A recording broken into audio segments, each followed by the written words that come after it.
The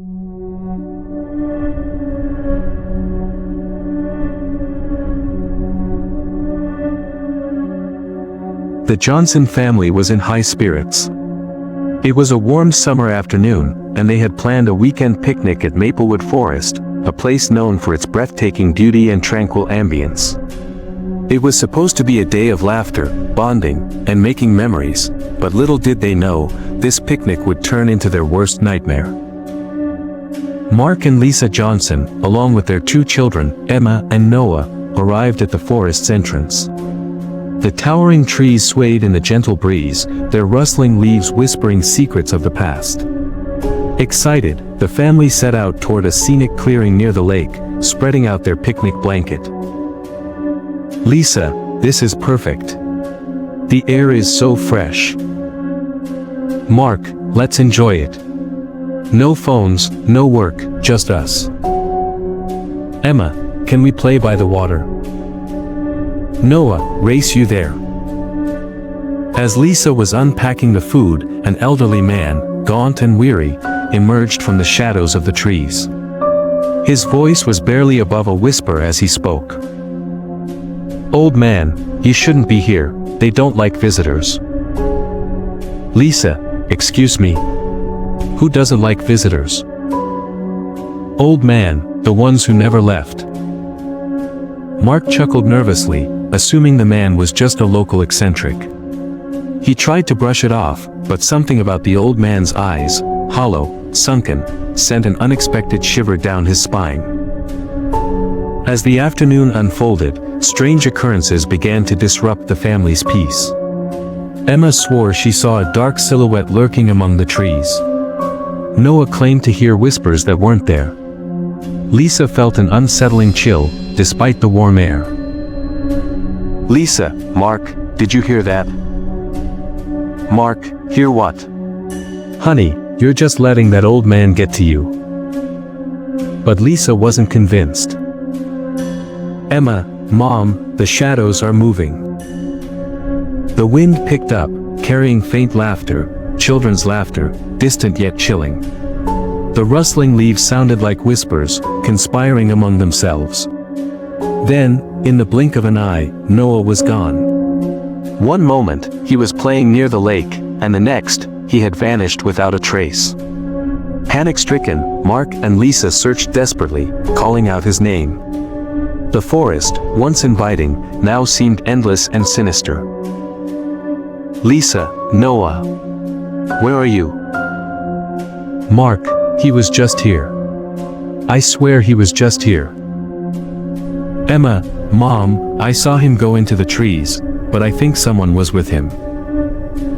Lisa turned to look in the direction Emma pointed. The branches swayed violently, but there was no wind. A low, guttural growl rumbled through the trees. The old man appeared once again, his expression grim. "Old man, they've taken him. The forest spirits, they were wronged long ago, and now they take what they please." "Lisa, who took him? Where is my son?" "Old man, if you don't leave now, they'll take you too." Terror gripped Lisa's heart. Were they dealing with something beyond human comprehension? The whispers grew louder, almost mocking. The trees seemed to close in, as if alive. Something moved behind them, twigs snapping, footsteps circling them, unseen figures shifting in the shadows. Mark grabbed Lisa's hand, and with Emma clutched tightly, they ran. Shadows danced between the trees, chasing them, toying with them.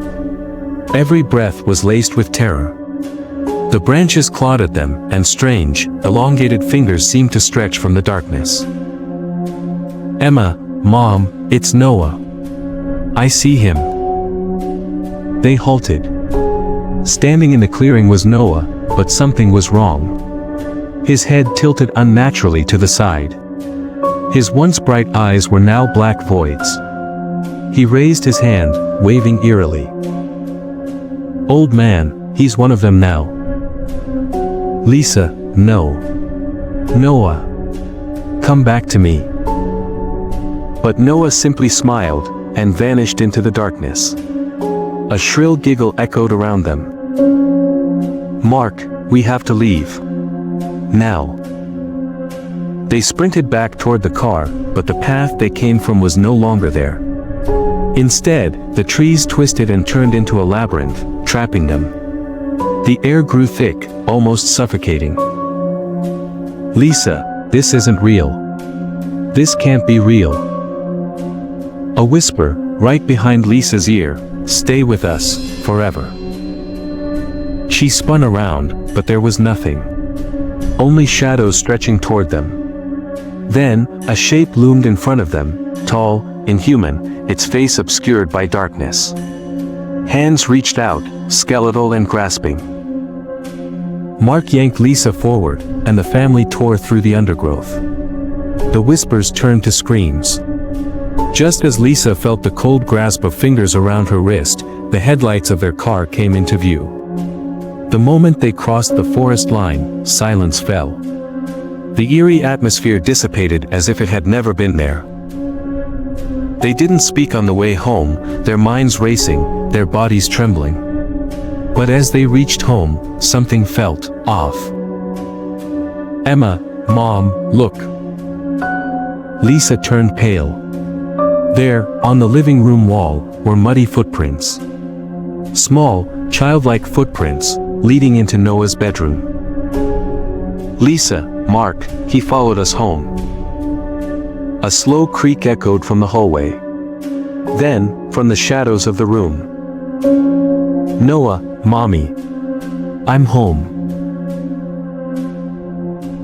The Johnsons left Maplewood Forest that evening, but the nightmare had only just begun. They tried to forget, to convince themselves it was their imagination. But every night, the whispers returned. And every night, Noah's voice echoed through the halls. "Noah, won't you come play with me?" One by one, the lights in the house flickered and died. The shadows stretched longer. And in the darkness, unseen eyes watched, waiting for their turn to play.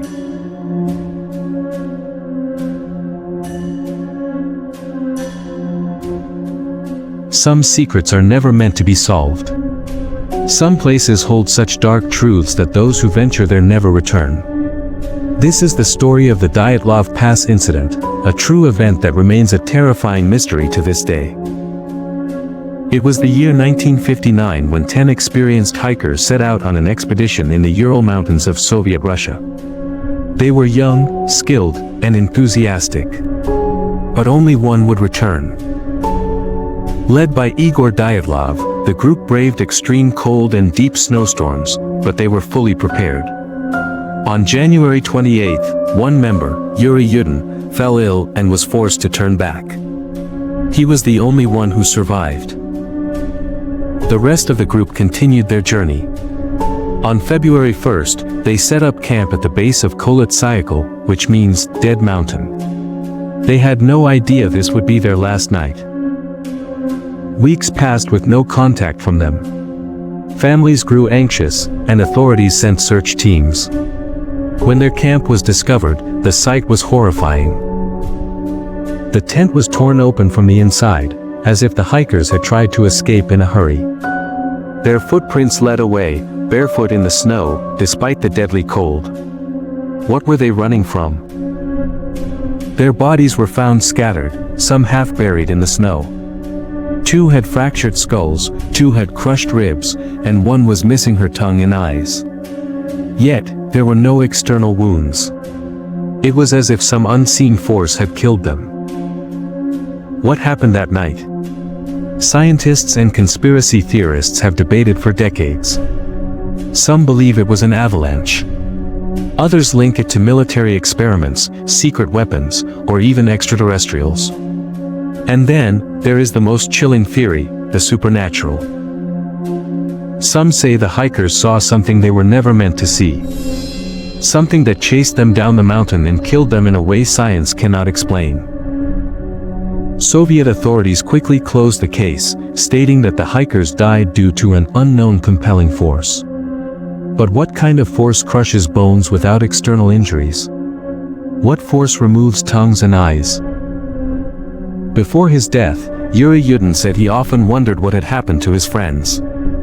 And sometimes, in the dead of night, he claimed to hear their voices, calling for help. The Dyatlov Pass is still considered a cursed place. Those who venture there are never truly safe. Would you dare to walk where they last stood? Just remember, some mysteries are best left unsolved. Subscribe for more real horror stories.